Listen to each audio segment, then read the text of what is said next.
morning and welcome to Gray Man Walking. Today is day 17. It did rain about all night, but the wind they had forecast never materialized.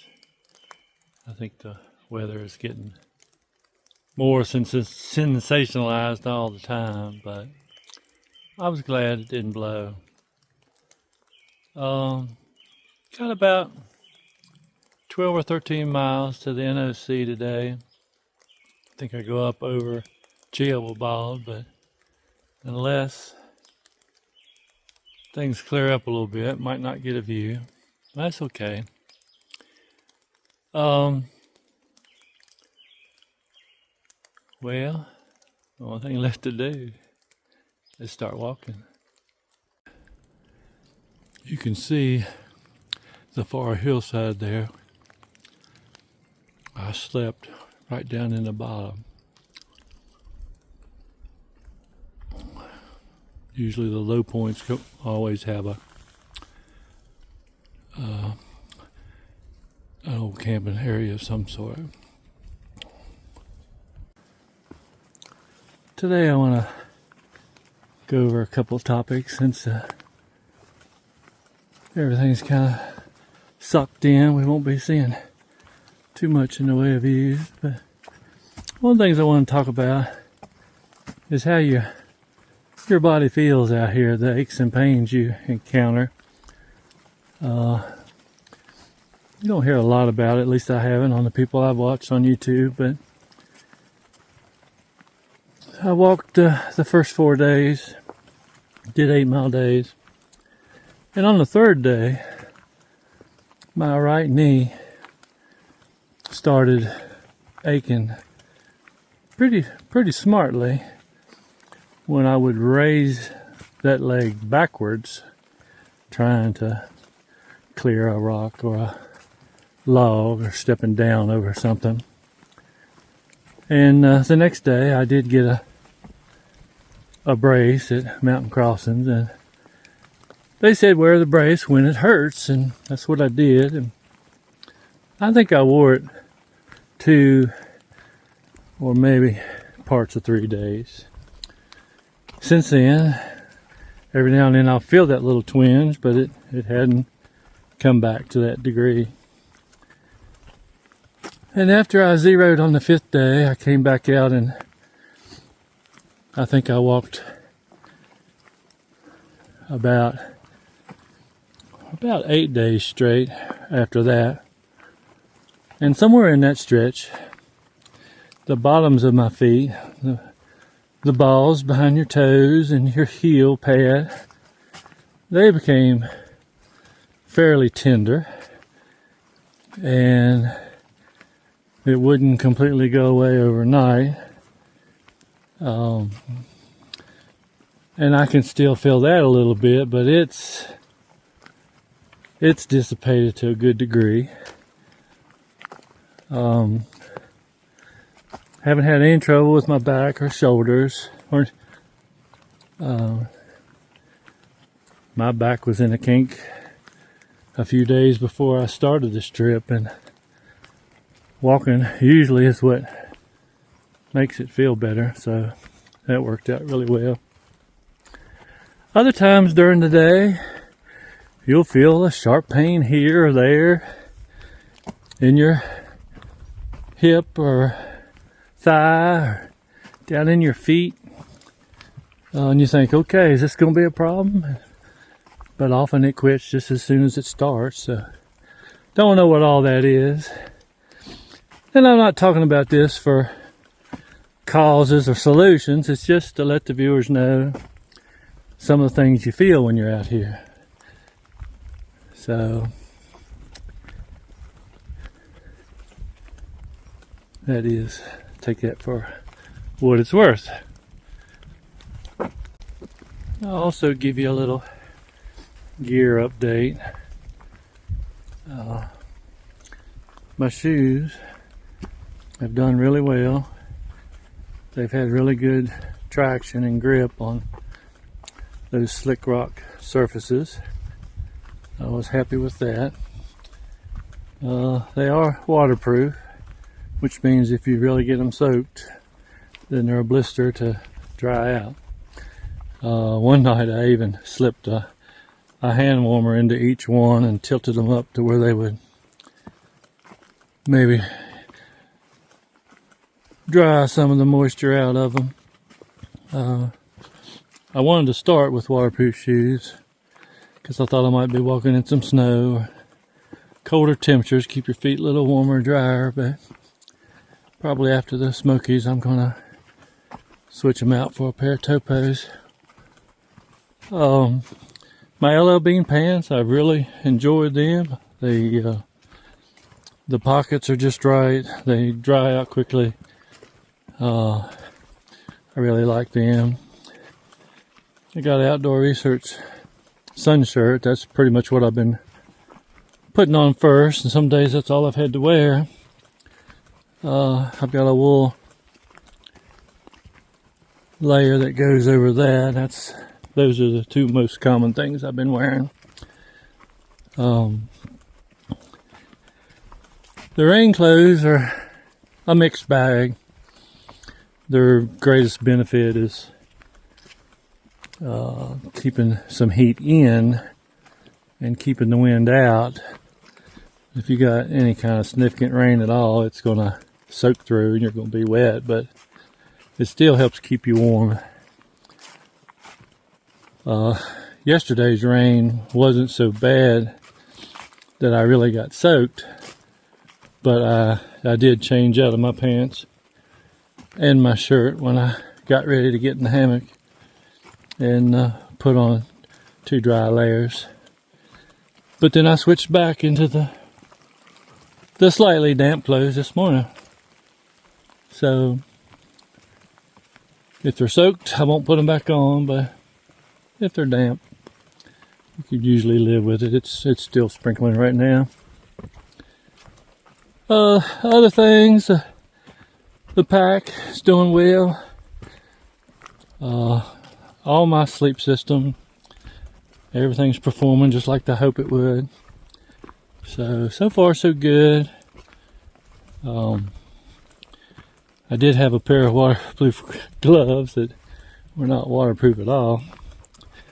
I might try to find something else, but once you get into the warmer season, it really doesn't matter. So all in all, everything's doing well. I got an Atom fanny pack that maybe would have been a little more useful if it was a little bigger, but I'm managing. And sometimes that's what you do. You just kind of manage things. But I do like to put about everything I want to eat during the day in my fanny pack, so I don't have to open my pack for it. You'll be surprised the lengths we'll go to not open our packs. Alright, that's enough rambling for now. Overall, pleased. Everything's going along. Okay, we'll see what's up ahead. This is the ideal water filtering spot. Right on the trail. And very easy to grab your water.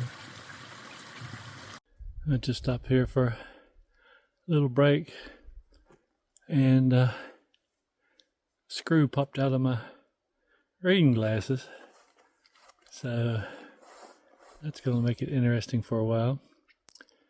I'll be able to read, but it'll just be a lot harder. No Walmarts up ahead. Oh well. Trials of the trail.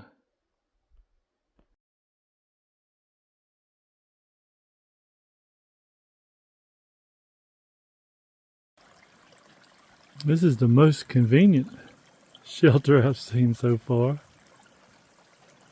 Water source, shelter, trail.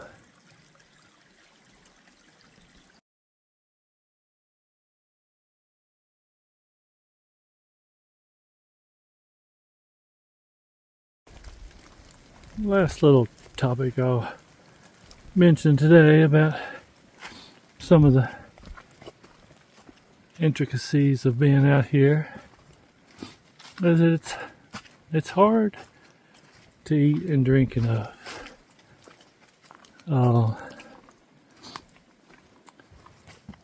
you find yourself trying to force the water down because you know you need it. And sometimes the water tastes like leaves. You can put some electrolytes in that and make it taste a little different. Sometimes that's what I try to do, but if you've had your daily fill of electrolytes, that doesn't work.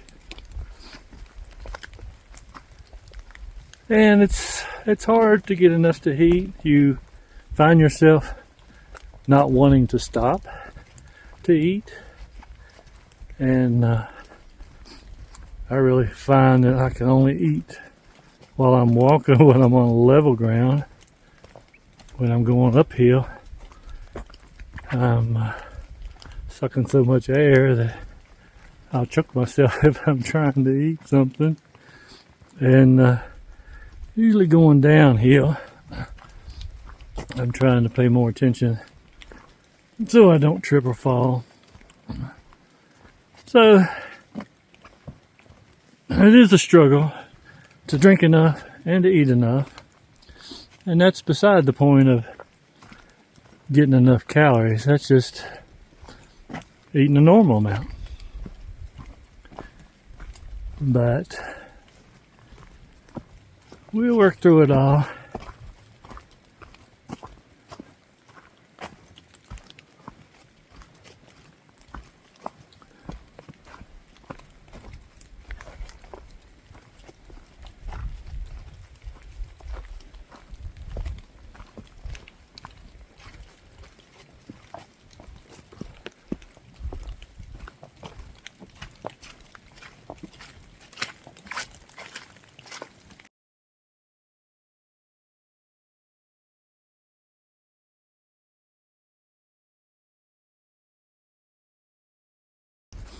Every now and then the sky lightens up like there's some sort of light up there, but it can't quite break through.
It's about 5:25.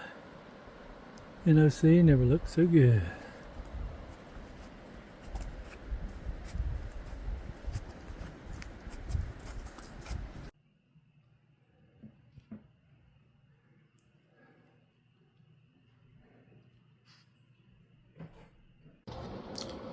Yeah, here I am sitting with my broken reading glasses. Hopefully I can get some in a couple of days. I've kind of got a little plan in the works to do that. But today was another tough day. I did 15.3. I made a mistake in my intro saying where I was headed today. It wasn't Chill bald, but it was the Western Bald Tower fire tires is what I was thinking, trying to say this morning. But it rained off and on part of the day, but then it did open up at just the right time, and I got a good panoramic shot. Doesn't really show, but the trail runs down that ridge. You can see it's not very wide. It's kind of straight off on both sides, and then it just runs down there and ends. Then you have to make a hard right turn and climb down off of there. But good day. I've probably bit off a little more than I can chew. I did. I tried to do this stretch in 2 days, and normally I would have done it in 3. The next stretch to Fontana is similar mileage. I think I'm going to do that in 3 days because of it's a pretty big uphill to start out of the NOC. But I got here 5 something, and I got into my little cubicle here, and then went down and had a good supper at the Riverside restaurant. So walked through they got this little cluster of huts, and then they've got a common area with a bathroom and showers, and upstairs kitchen for hikers. And I met a fella in there that lives about 60 miles from me. He was here for another reason. He wasn't a hiker, but I enjoyed talking with him for a while. Saw some other people on the trail today that I know and hadn't seen for a while, so enjoyed talking to some of them. All in all, just another good day on the trail. But I can tell you, this old man's feeling it tonight, so we'll have to take a nice little notch back, keep everything going the right direction. I do plan to zero in Fontana and get myself ready for that 75-mile stretch or so, where there's only one bailout point if you need anything. So, all right, that's it for today. We'll see what tomorrow brings, and we'll see you then. Good night.